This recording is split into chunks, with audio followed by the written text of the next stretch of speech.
Okay, well, this is we've got handles now where I'm old man. My son's got the camera; he's camera guy, so we'll go by that. This is a short video, very short video, just showing some of the features of the new machine. It's new only in the sense if we've redesigned some things as we've gone along. Functionally, it's about the same. It looks a little different. We've spruced it up just a little bit, and I'll go over some of the things that people have asked me about when they've called me on the phone. One of the two things that people always address is, well, it's aluminum. Is aluminum strong enough? Well, aluminum's been used to build airplanes forever. This particular plate is a 4.5-inch cross section. The yield strength is 35,000 pounds per square inch. What that boils down to is, in order to get this plate to yield, to bend this plate, take 135,000 pounds of pressure. In other words, a 200-pound guy has not got a chance in the world of deflecting this thing. So as far as a single structure versus a double structure, the only way that, from a structural standpoint, really matters is if you can get that kind of pressure in it, and nobody can. So the other thing concerned is wear. I've had aluminum sanders in my shop for years.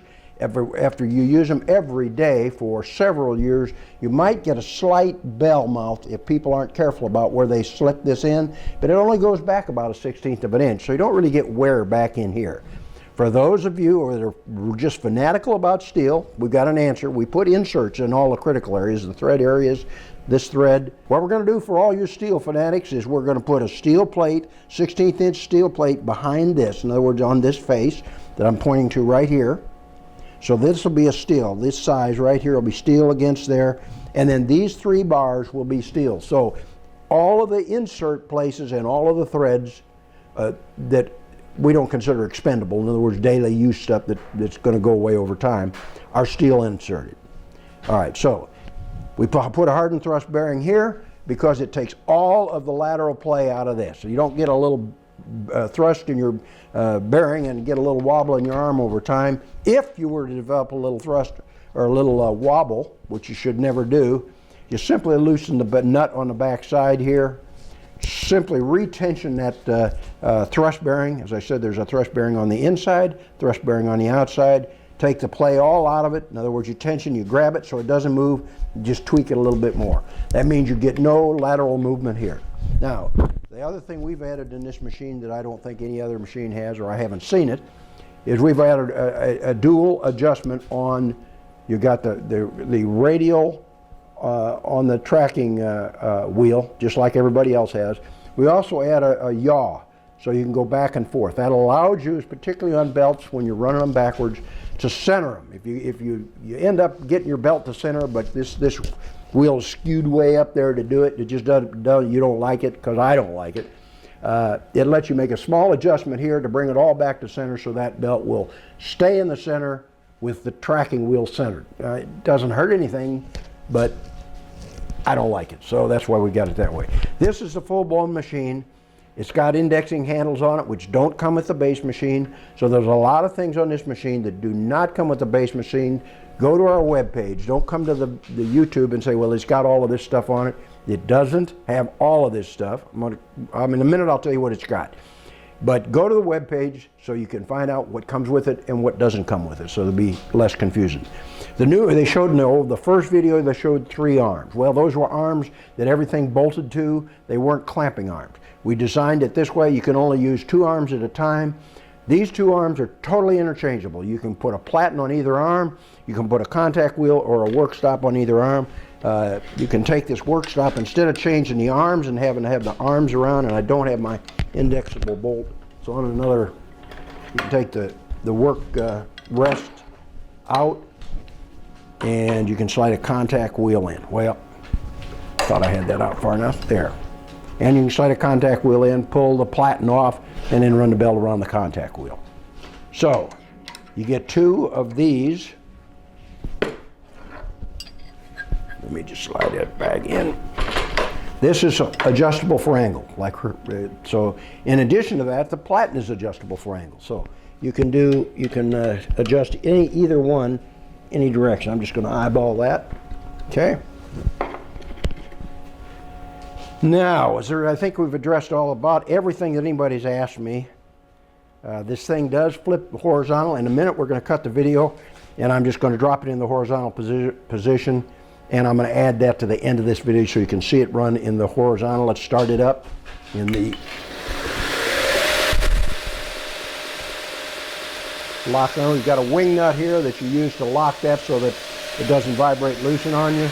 I've got a double speeder on this. It's a 1760 RPM motor. That gives me around 4,500 feet per minute, which is about all I think you need. I don't really run my belts that fast. Most of the time, I run them slower because I don't like to burn my metal. It just depends on what you're doing. Okay, I think that's it for this in the vertical. Yes. Oh, okay. Good point. Cut it off. The other thing that I like about the design of our machine, because I'm old and I'm a bit fumble-fingered as I've gotten older, the way you remove the belt is you pull and swing the latch down. Now you've got the ability to pull your belt, grab another belt, sling it back on the machine, move it around without trying to hold that thing down. See? Now we center the belt up and you just pop it, the latch pops off, and you're ready to go. So changing the belt is just that easy. Okay, is anything else on this short? Okay, well, goodbye. We're going to do another video in a second just showing you in the horizontal position. Alrighty, back again. I've dropped this into the horizontal position. Rather than dropping it and setting it up, I'll just show you real quickly how light this machine is. I've dropped it into the horizontal position. I've repositioned this plate from these holes to these holes to center this up. If I wanted to run this at an angle, for some reason, I can adjust my platen to an angle. I can take one of these screws out and adjust the workpiece to an angle. You can work off the edge of the wheel. If you take this and move this plate out here, you can use this plate stuck out here to work off the edge of a wheel, particularly if you want to put a contact wheel. Same thing if you want to put a contact wheel on the contact shaft instead of the platen, then you can work on a contact wheel. Now, for you old guys and people who don't like to handle a lot of weight, I'm 73, not very strong. You pull it up like that, you drop it into position. Now all you got to do is tighten 2 bolts. You know what? I never turned it on, did I? Well, let's just do that real quickly. Fire it up.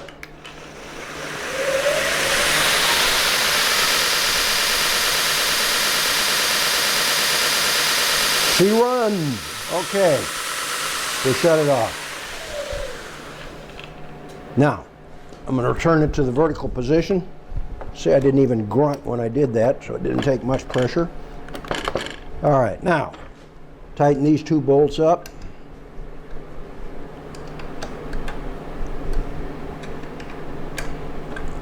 All right, they're tight.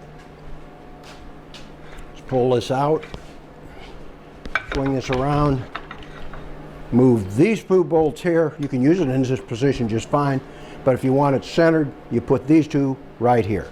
This, as I showed you in a previous video, also takes a contact.